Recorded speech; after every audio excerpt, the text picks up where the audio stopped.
So, like I was saying, the most important thing in the utility function is your risk aversion coefficient. That is your A. Your A is the most important thing. Yeah. Obviously, the higher the A, the more risk averse you are. Is a measure of your risk aversion level. The higher the A, the more risk averse you are. Yeah. Then we went ahead to talk about. Sorry, if it's negative, obviously you are a risk seeker, and if it's zero, then you're a risk neutral. I look for it because I'm not wearing my glasses. Oh my eyes, and I cut my hair. I look different. After they walk, so I have to. Not bad. Thank God.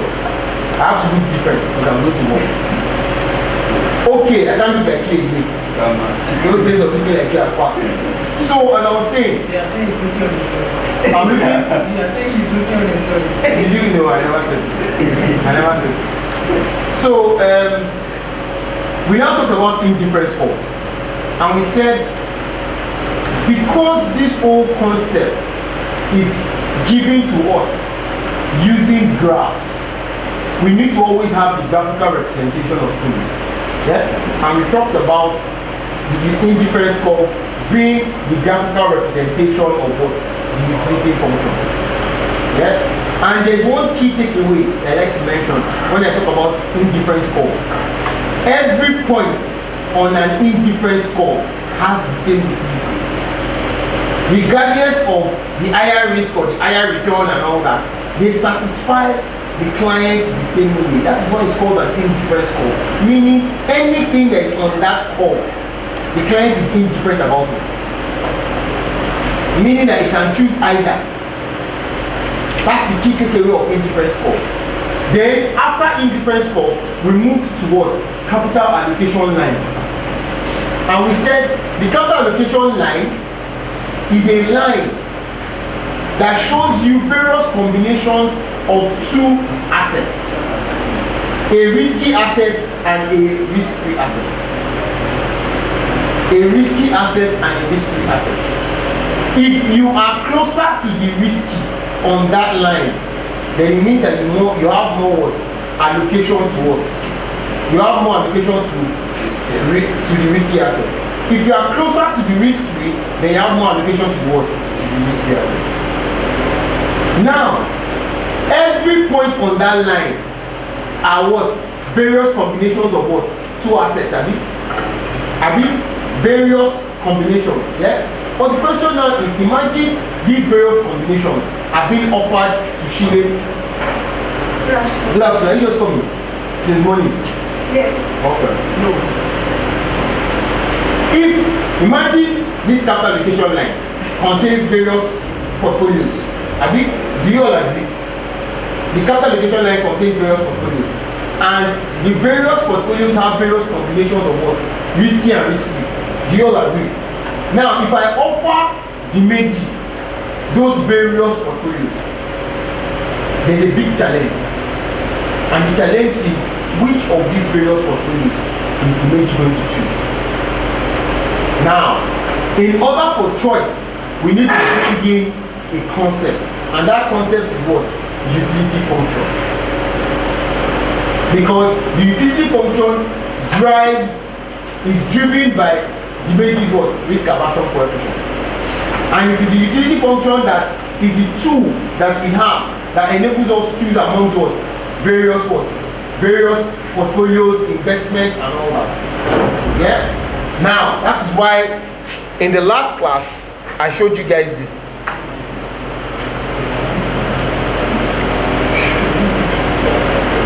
For the guys, good afternoon, how you doing? For the guys that were in my last class, that's why we talked about this. That's why I showed you guys this on the board. Yeah? So this is the capital allocation that has the various assets. This is Dimeji's indifference scores. The portfolio the point at which Dimeji would invest is the point at which the indifference score sits on what? Capital allocation line. That's the optimal portfolio. That's the portfolio that satisfies Dimeji, giving his what? Risk aversion what? Coefficient. Okay. Now, that's the key takeaway here. Sorry. closer to the risk. Yeah, that means you have more. And so let me give you an example. This portfolio here now has more allocation to what? Risk-free asset. That's one. This most likely has more allocation to what? To risky. Yeah. Okay. Now, the reading I started last week, I would not, for Khalid and Faith that just came in, I want to finish this reading portfolio today. So I'm moving very fast. Yeah. So I'm going to touch on every aspect, the key points in every aspect, and not talk too much. So today there will be not too much gist, but I'll try my best because I like to gist. So this section, I will not talk a lot about it, but I'll just give you guys the key takeaway from it. This section, portfolio rate, I started last week. The whole essence of this section is to emphasize the importance of what? Of correlation. If you remember, when I taught you guys the first reading, I said the essence of portfolio management is to what? To manage risk. No? Sorry. No?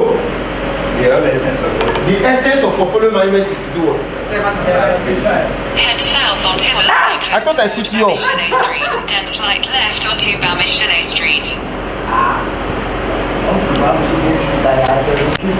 Okay.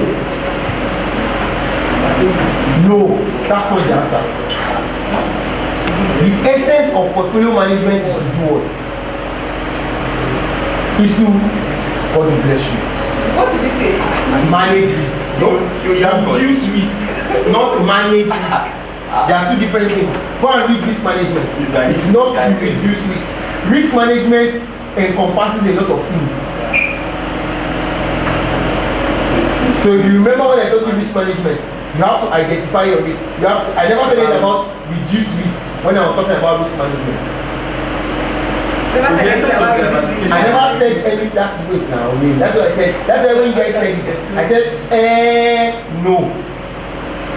Because you can diversify and not what? And not achieve risk reduction. And not achieve risk reduction. You are getting my point? This is the essence. Faith, that's the essence of this section.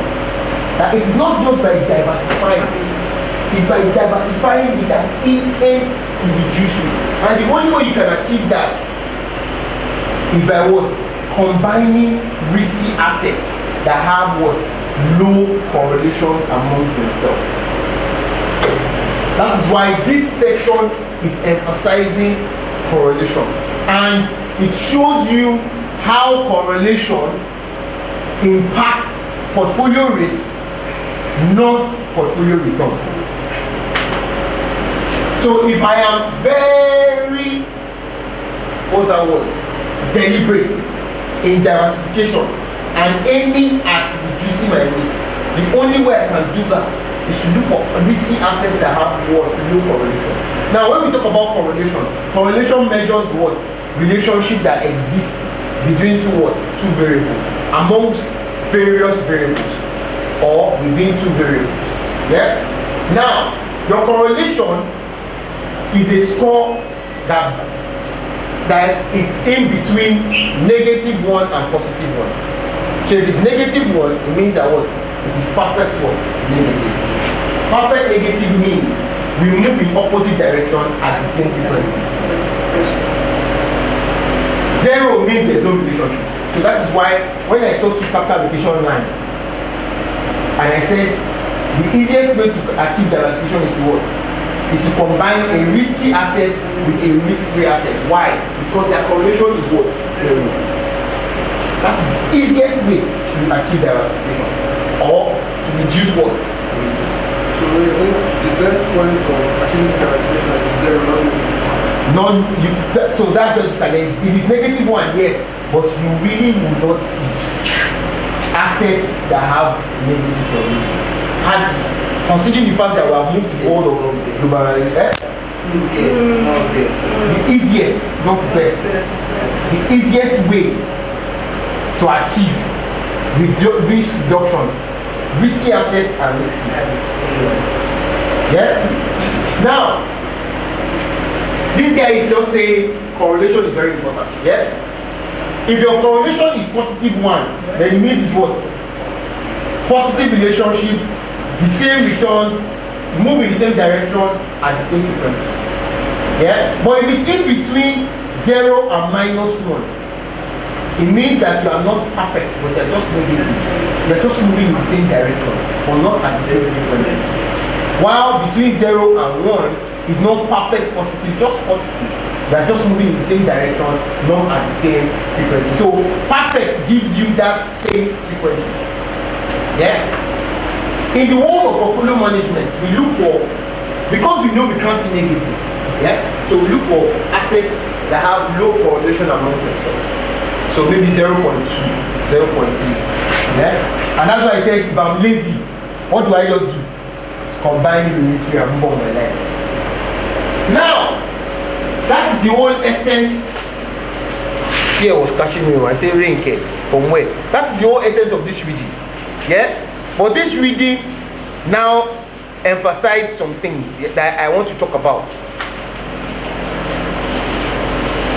Emphasize some things. How do we achieve diversification?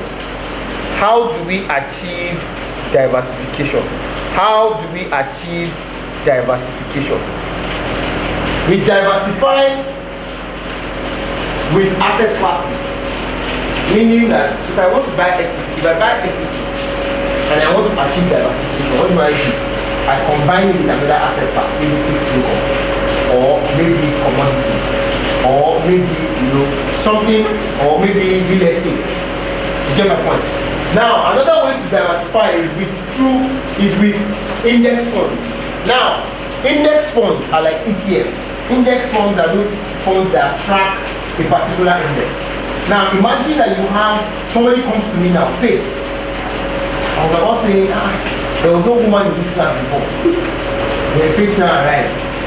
Faith, imagine Faith comes to me and says she wants to buy equity, or she wants to achieve diversification, and she creates a portfolio for her. And she says the two asset classes I must combine are fixed income and equity. Now, I could do one thing. I could say, in the equity asset class, which security should I invest in? Yeah? And I could say, in the fixed income asset class, which fixed income securities should I invest in? Now, what index funds do for us is they track the whole asset class. So rather than me disturbing myself and saying which securities should I invest in equities, what do? I buy the whole equities and I buy the whole fixed income. So it's ordinarily saying the same thing you do here is what you do here, but you use what? Index funds, basically. Another one is by what? Buy insurance for risky portfolios via commodities and put options. There is an empirical study that commodities are a perfect edge to commodities are a perfect edge to interesting. I can't remember. It should be in your alternative investment. Maybe in the boutique. That's when you stumble on that information. But I don't know the reason why you did that. I can't remember. But commodities is the perfect edge. Not necessarily a perfect edge, but edge. Faith is edge the problem. Is edge the problem. I can't remember. I know it's your alternative, but I can't remember. To be honest with you, I can't remember where it is. You know, Faith has said doing everything.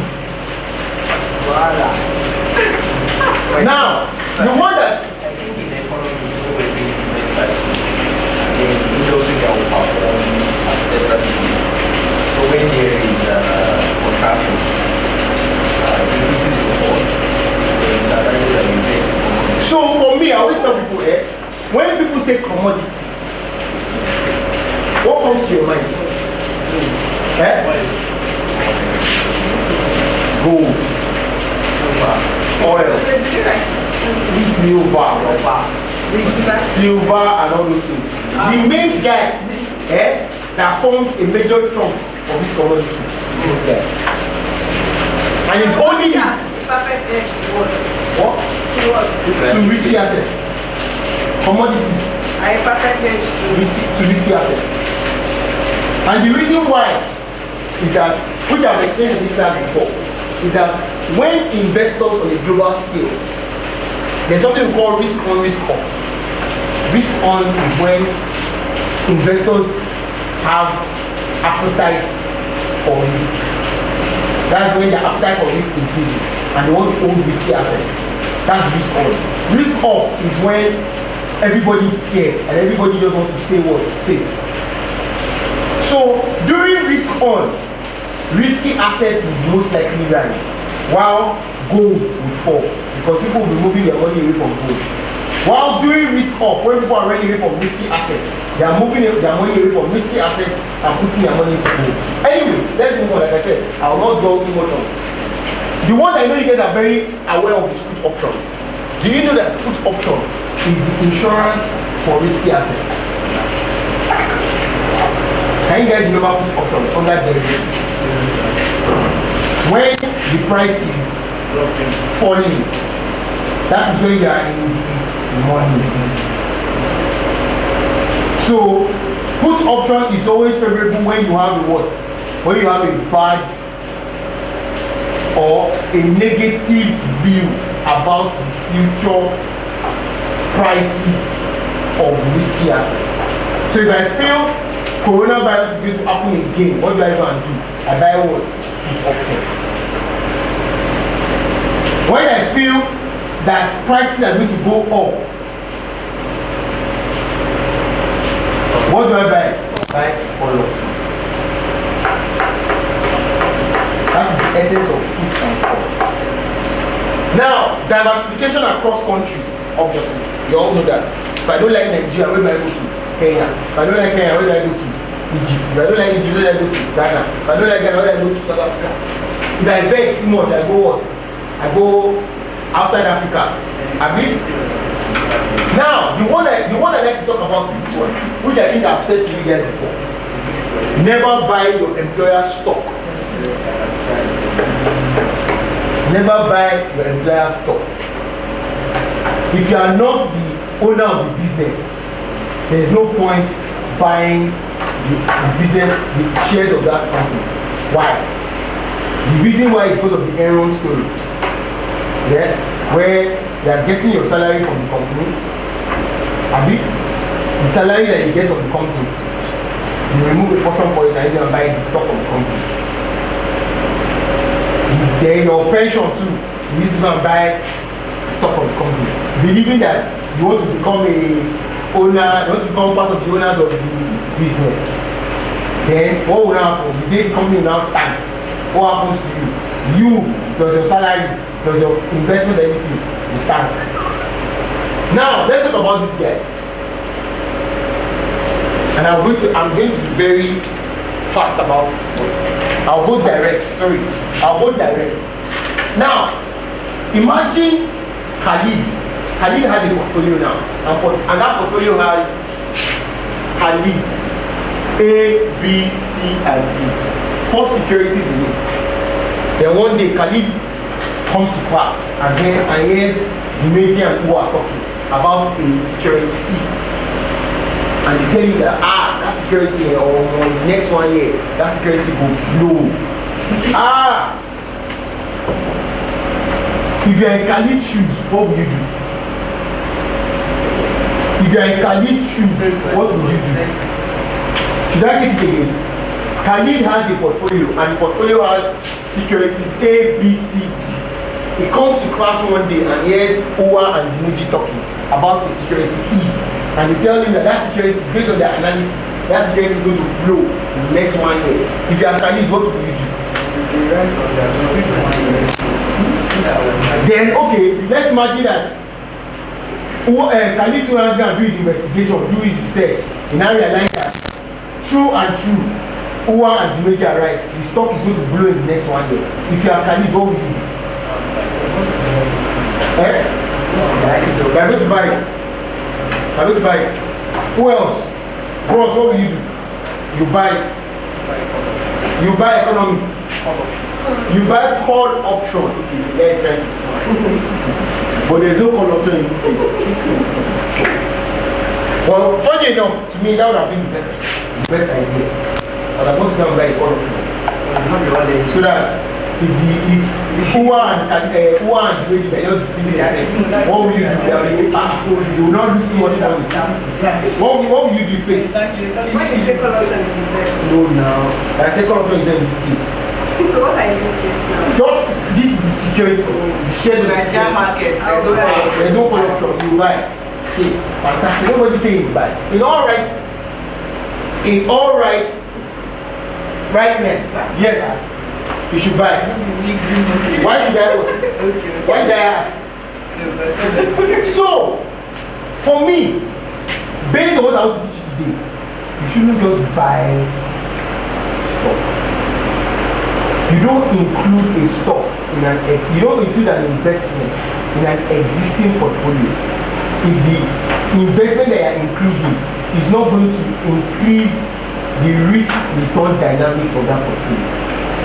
So if this stock is not going to increase the risk and return dynamics of this existing Khalid portfolio, then there is no point. Meaning that by the time I include it and Khalid has K1 equals to A, B, C, D, E, this portfolio on a risk return basis must be better than this portfolio.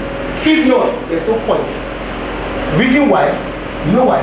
Reason why is because the inclusion of this portfolio might not reduce the risk of this portfolio, might increase the risk of this portfolio, and subsequently the return to compensate for that increase might not be sufficient.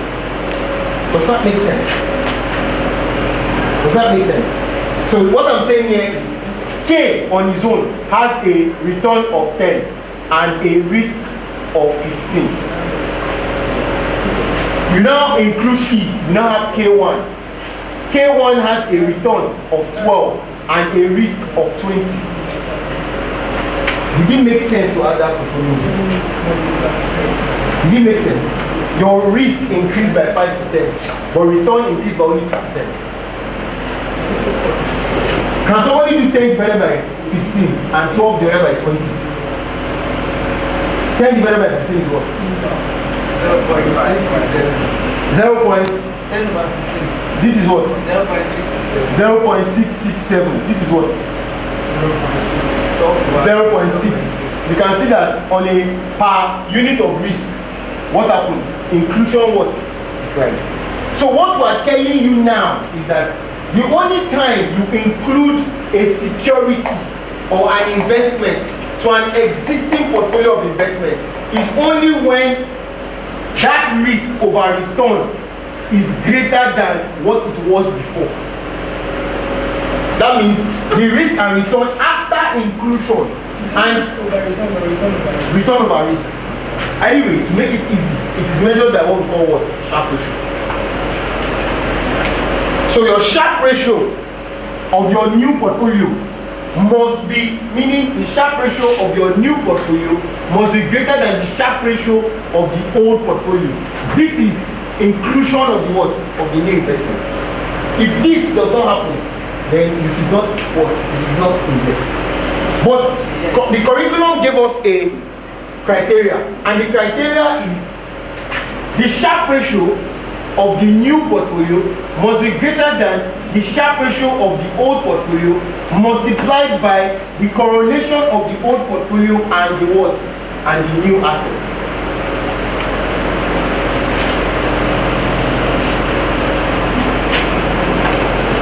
Does this make sense? So we are saying that the criteria that you must fulfill is that using Khalid as an example is that the Sharpe ratio of K1 is inclusion of E, must be greater than Sharpe ratio of K multiplied by the correlation between K and E.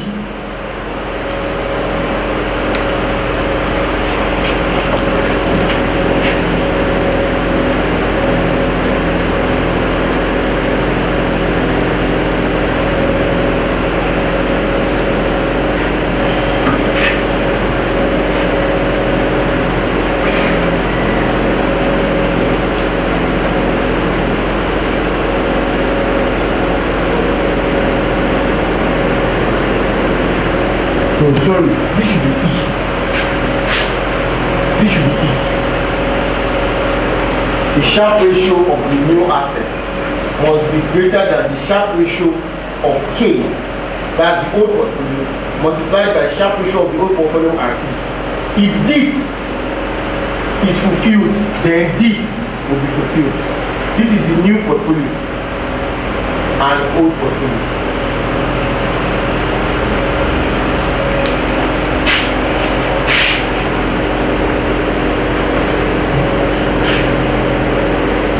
This is new assets.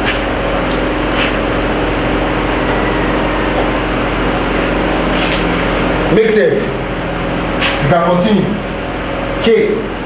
Now, that's the end of that section. That's the end of that section. Now, can I close this thing? I don't need the slides. I can clean the board and be faith. Yes, sir. Okay. All of you are writing in December. Eh? Who is not writing in December? Who are you writing in December? I write in December. They did not cancel the exam. They said the second wave of coronavirus. You know they come Africa. You know they come Africa. No, now if any region or location, because it's a global exam, any region or location that will have an issue will affect. Started cancelling in many So you're cancelling in many centers. They very cancelling many centers. So when those people cannot write again. They have the option, if they postpone twice, they have the option to collect back their money. Or go to every May. But they're not cancelling going in Lagos. People don't even do as if there's coronavirus. And People have no snacks again. there's still coronavirus. I'm sure there's coronavirus. Okay, now, at this point, we have been able to do something. We have been able to combine, to create a portfolio. Are you guys with me? Please, I need everybody's attention. We have been able, at this point, we have been able to create a portfolio that has two assets. One risk-free asset and one risky asset. And we said what is helping us to combine these two is what? Our capital allocation line. You guys agree? Yeah? We now said on the capital allocation line that has various combination of P, we use our what? Indifference curve. We use our indifference curve or utility function to choose the one we should what? Invest in. Fantastic. Now, based on this last reading, this last section I gave you, I taught you guys, we have now been able to create a portfolio of risky assets. Meaning, this in this case is one risk-free, one risky. But now, we now have a portfolio of risky assets. Let's call that portfolio Z. Portfolio C is a portfolio of what? Risky assets.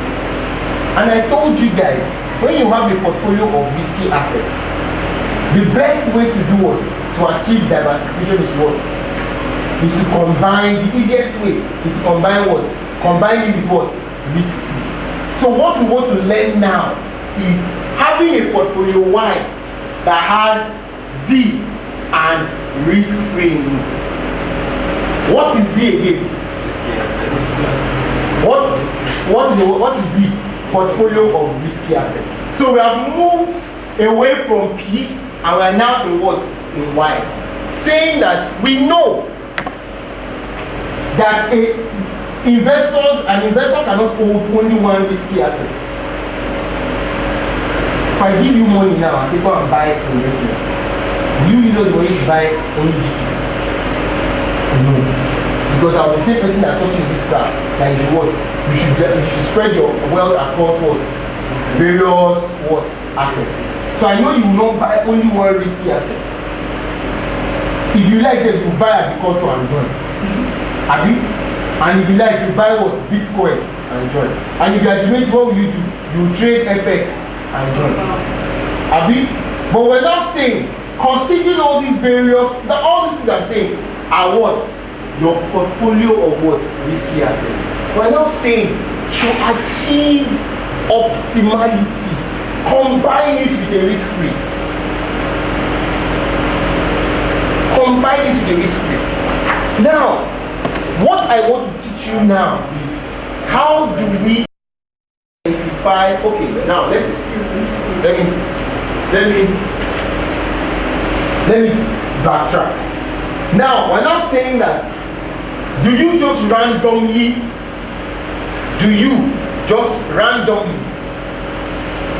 pick a portfolio of risky asset and combine with the risk-free? The answer to that is no.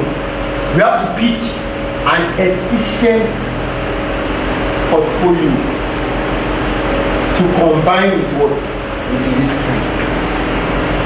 Now, what I want to teach you now is how do you identify an efficient portfolio?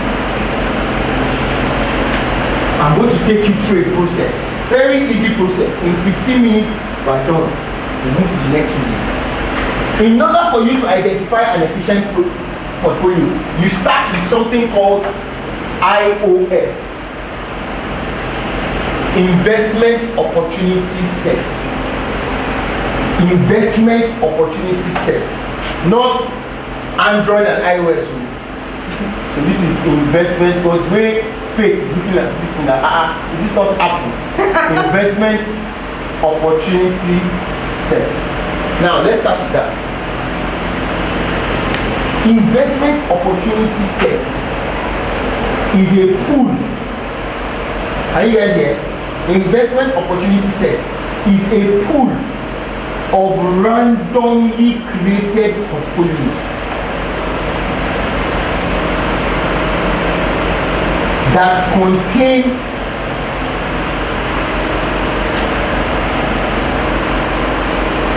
the available and investable assets in a particular region. Let me take that again. Investment Opportunity Set is a pool of randomly created portfolios. A pool of randomly created portfolios that contain all the investable and available securities or assets in a particular region. Now, can I ask you guys a question? Can you guys tell me the available and investable assets in Nigeria?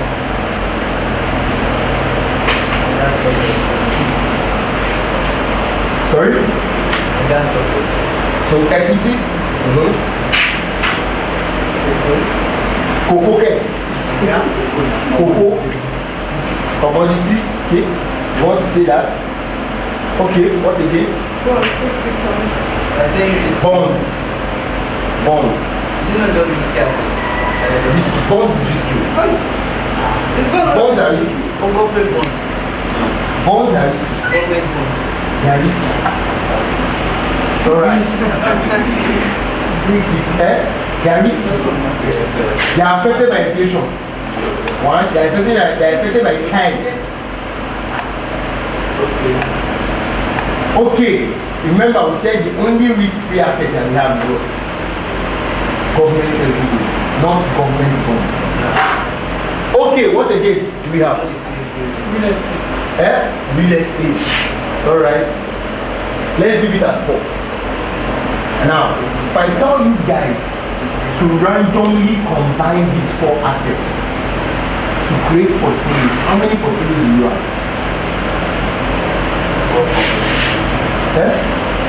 What do you think? Never said 4 combinations. No. When you're back in the only to do 4 combination 2. Why 4 combination 2? The portfolio needs more. But it's more than that. You can actually That's what I'm saying. I'm saying that create portfolio that has these 4 assets in it. How many portfolios do you have? That's the 4 assets. Yes. Random. If I tell you, if I give you these 4 assets and I say create portfolios for me, how many portfolios do you create? I want to count it. Eh? You can't count it because there are different things on each of them. No, let's just imagine that these are It's like one. These are 1. How many assets? How many portfolios? Faith is looking at me like, okay, let me say, maybe I don't answer my question. I don't answer my question. You have 4 things to put in a portfolio. Can make up a portfolio. And you can combine them anyhow you want. How many portfolios do you have? 4. Interesting. Anyhow, you want to can fix. No, you must have 4. So for different. So what You can rank them. I didn't say you can You rank them them. anyhow you want. There are weights. That is 4 combination. Now you guys are talking. When you are creating a portfolio, what is most important? Allocation. Now I have 4 assets and I'm telling you, create portfolios for me. How many portfolios can you create with these 4? Uncountable. You will tire. You know why? Do you know that this 0.1%, 0.1%, 0.1%, 0.97% is 1 portfolio? Do you agree? I can do 0.001%, 0.001%, 0.001%, 0.997% is another portfolio. And I've not even gotten to 10%, 10%, 10%, 10%. Are you guys getting the logic?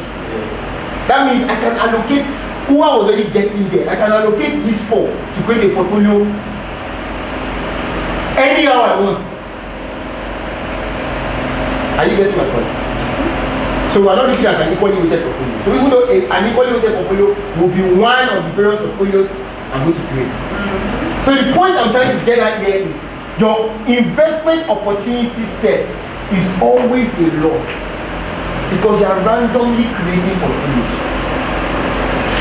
You are randomly allocating.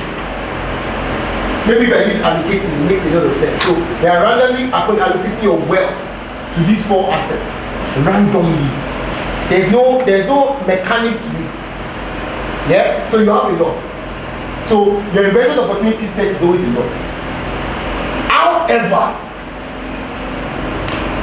so that's the investment opportunity set. But we're getting to efficient portfolios. Now, once I get my investment opportunity set, the next set of people that I am interested in are the minimum variance portfolios. The minimum variance portfolios. So from the iOS, I get my minimum variance portfolios. As a group, these portfolios are called the minimum variance frontier. As a group. But what we want to do now is, from the iOS, we want to sieve out our minimum variance portfolios. So what is our minimum variance portfolio? Our minimum variance portfolios are portfolios in the iOS. Are portfolios in the iOS that have the lowest risk for the same level of return. They have what? Lowest risk for the same level of return. Lowest risk for the same level of return. So how do I determine that? I categorize the iOS lowest risk for the same level of return. That's minimum variance portfolios. Yeah? How do I do this? I group the portfolios in the iOS based on what? Based on return. All of them that have the same return come into a bucket. And based on those ones that come into that bucket, what do? I pick the guy with the lowest risk. That guy moves into my what? Moves into my pool of what? My pool of MVP or my MVF. So okay. Which one now has, I think we've had one discussion before. Which one now has what? That has good rates. Now the highest. About blends. Minimum variance. Blends. May calm down. Now finish it already. We have talked about minimum variance frontier, minimum variance portfolio. But we are going to efficient. Now, from your minimum variance portfolios, you now have your efficient frontier. Your efficient frontier contains your efficient portfolios. And what are the efficient portfolios? Efficient portfolios are the portfolios amongst the minimum variance portfolio. Among the minimum variance portfolios that have what? The highest return for the same level of risk. The efficient portfolios are the portfolios that have the highest return for the same level of risk. So you can see how we moved from iOS all the way towards efficient. Abi? So if I have my iOS, if I want to get my efficient portfolios, what do? I do the first screen. Same level of return, lowest risk. Once I get that bucket, I do the second screen. Same level of risk, highest return. That gives me my efficient frontier. And what the story goes, back to what I've said, it is only from this pool of securities that what you should pick a portfolio that you would combine with your what? Risk-free assets. If you remember how we started, these are all the assets available in Nigeria. So hence, any portfolio that I pick from the efficient portfolio must have an allocation to this what? To this 4. Abi? And it is that one I combine with my risk-free. Now let me give you guys a story let me give you guys a gist. Not gist. It's not a gist though. Let me give you a twist. Just to understand it well, I know we discussed now who are any value part of this class. I didn't hear you. So like we discussed the minimum variance frontier and the efficient frontier, and they seem like they are taking a position. One is taking a risk on the risk perspective and the other is taking the return. So are they independent?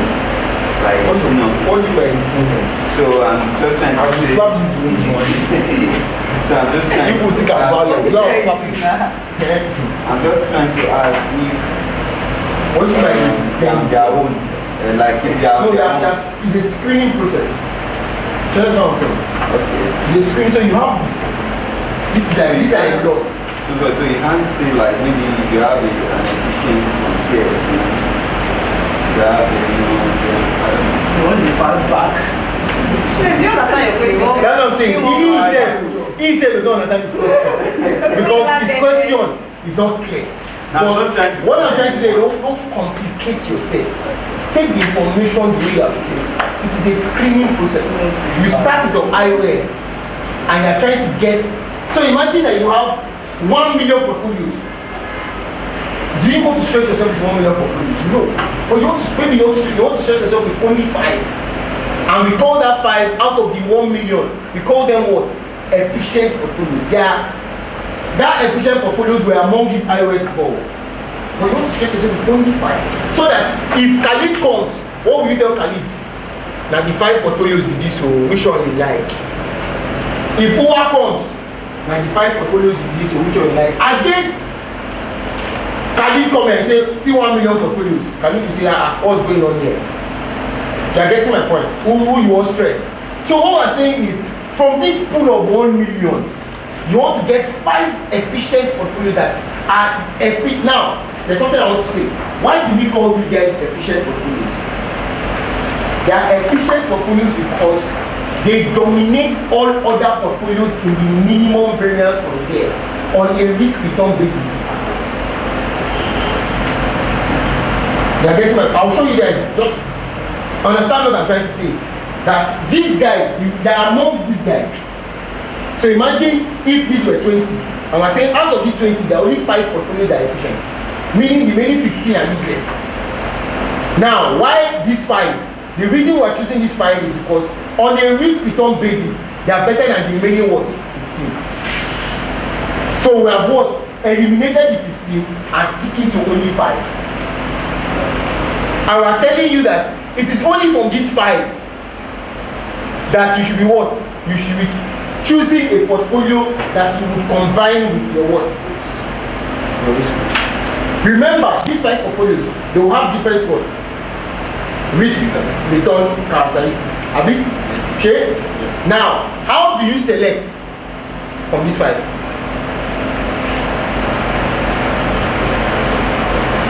How do you select from these 5?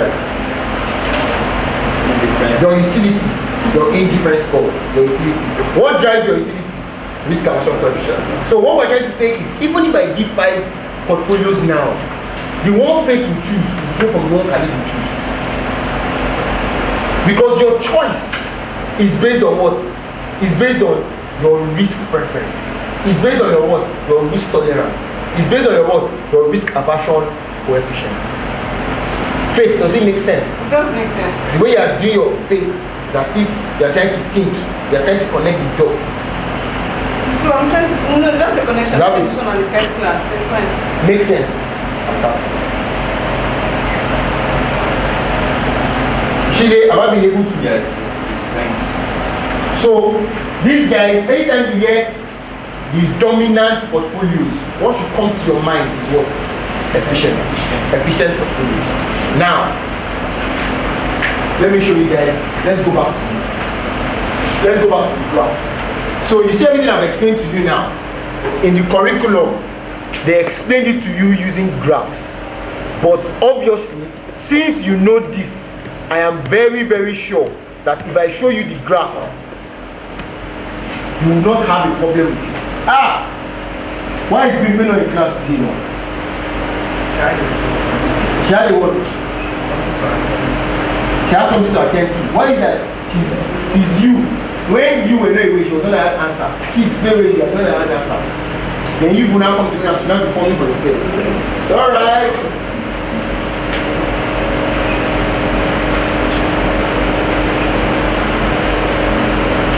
Okay.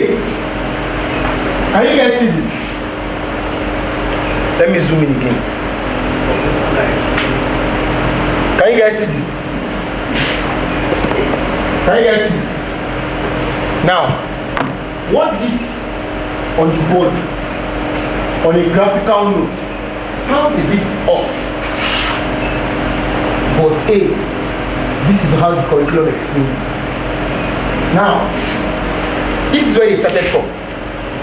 And they told you that, they will tell you that this that you have here, there's something I missed. I didn't tell you guys, but I'll say it. So they'll start from here and they tell you that this is the graphical representation of investment opportunity set. Yeah? Now, because we are looking at portfolios that have the same return and have minimum risk, it means that the minimum variance frontier would most likely be on the left.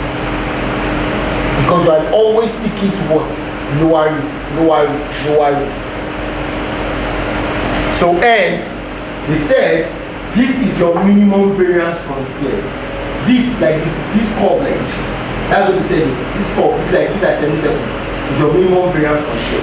There's one thing I didn't mention to you guys. Please, you can write it down. Amongst your minimum variance frontier, or rather, amongst your minimum variance portfolios, or in your minimum variance frontier, but I prefer amongst your minimum variance portfolios. Amongst your minimum variance portfolios, there is a portfolio, one portfolio that has the lowest risk. There is one portfolio that has the lowest risk, and that portfolio is called what? The global minimum variance portfolio. That's this guy, the global minimum variance portfolio. Amongst the minimum variance portfolios, there is a portfolio that has the lowest risk, and that portfolio is called the global minimum variance portfolio. The global minimum variance portfolio is an efficient portfolio. The global minimum variance portfolio is an efficient portfolio.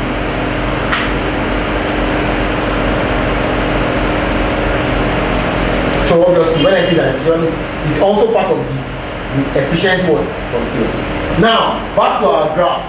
They say this semi-circle is your minimum variance frontier. And it's same to say this is my global minimum variance portfolio. Because if you look at it, considering every other thing, that's the worst one, that's the worst risk. Because this is your risk play now. Yeah? Shit? Fantastic. Now, if they give you this graph and they give you this drawing on the board, what is B?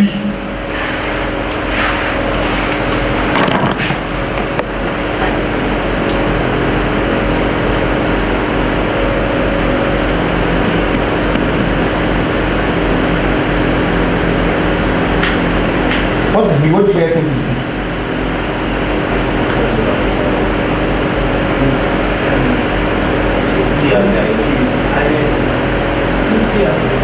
It's a risky asset.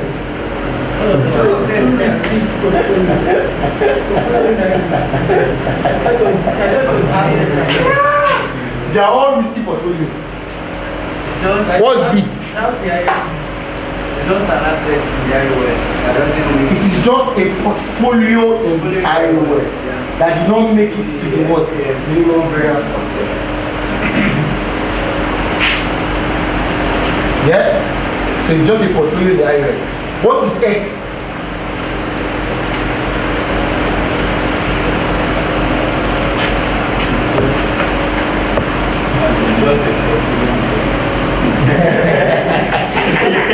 Try your luck. Just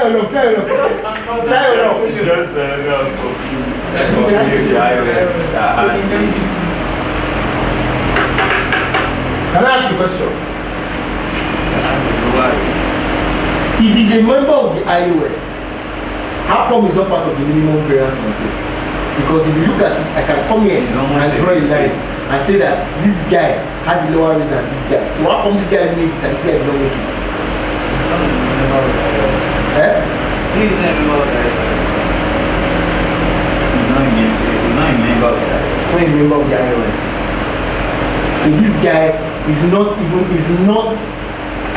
in the iOS. So we do not consider this guy in the scheme of things. That means it's probably a portfolio that is not investable. Well, risk is So why is it now? the risk is higher than normal. Why is it If it was in the iOS, it was in the iOS, you have been a member of the minimum variance. Because considering these two guys, he has a lower risk. So this guy would have been eliminated, and this guy would have been chosen. So he's not a member of the iOS.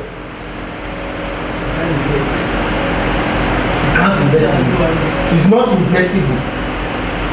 You see, let me tell you where I'm getting it. Yeah? It has a lower risk. It has a higher return.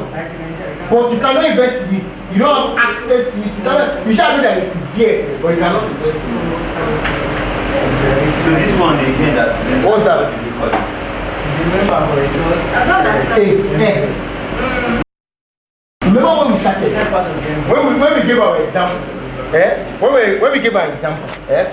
Imagine what are the securities? How did I define iOS? Available and very key. This guy must most likely have an asset in it that is not available and not investable. So you did not even consider it. It is existing, yes, but you don't even consider it. No, I'm not agree. Because I'm getting to this point. When we started, we said we would have like 1 million portfolios, right? And we'll not screen down based on risk and cost. So let me go back. Hold on. This is what I do. On a graphical, you are right, oh, wait, just hold on. On a graphical note is what we're doing now. On a graphical note, this is where we started from. This is the iOS. All these guys are the iOS. And we are saying it's only portfolios on this line that forms our minimum variance frontier. There is a portfolio here. Why is that guy not part of the minimum variance frontier? The guy that went to that place. Can you see that the guy? Can you see that this guy that went to this place in the world is an outlier? Do you agree? Wait, this is the wait, Ahmed, these are portfolios, right? Yes. So we have, let's take the example. I'm trying to reason that fixed income, Equities, so which bonds, yes, real estate, commodities. commodities. Imagine that you now added Kenya equities. Can you invest in Kenyan equities? It's you to decide. Can you invest in Kenyan equities? It's me to decide. As you are like this and this class, can you invest? Can you invest in? Fantastic. So what we're saying is, imagine I now add Kenya equities in a portfolio. That is what is causing this outlier.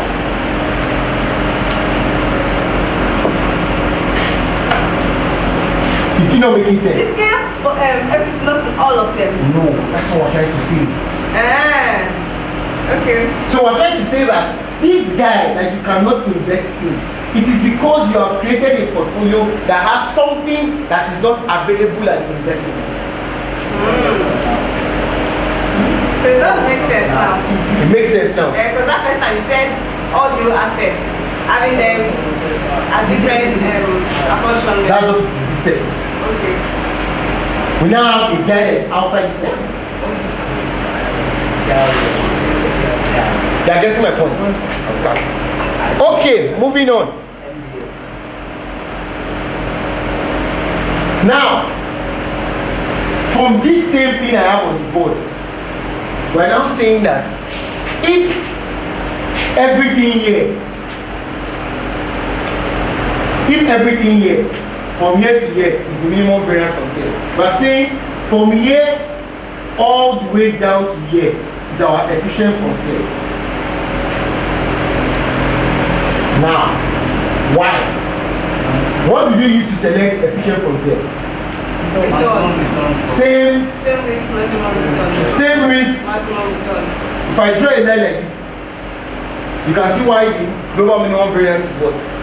It's part of the frontier, because on the same level of risk is the only one there. If I draw a line like this and I give you this point and this point, two portfolios, which are we investing? The one above. If I draw a line like this point and this point, which are we are investing? So you can see that for every level of risk, everybody will choose the guys here and not choose the guys here. So these guys here are what? Are cut off. So hence, it's only these guys that you have here that are what? That are efficient. That's graphically. But obviously, if you understand what I'm written in the book, in concept, you understand. It makes a lot of sense. Better. Now, let's come to this point.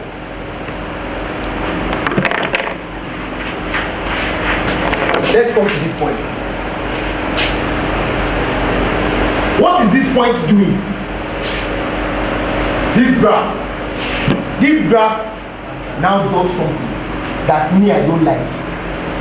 On a graphical stage, I don't like it, but I will explain.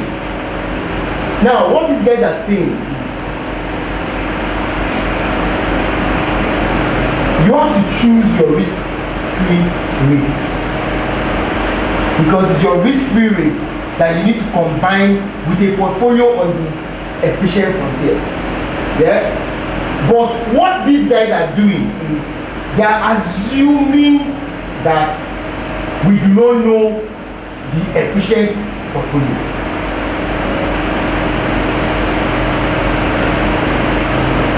You are getting my point? But in level 3 will change it for you guys. Level 3 will tell you that amongst the efficient frontier, The optimal portfolio is the portfolio that has the highest Sharpe ratio.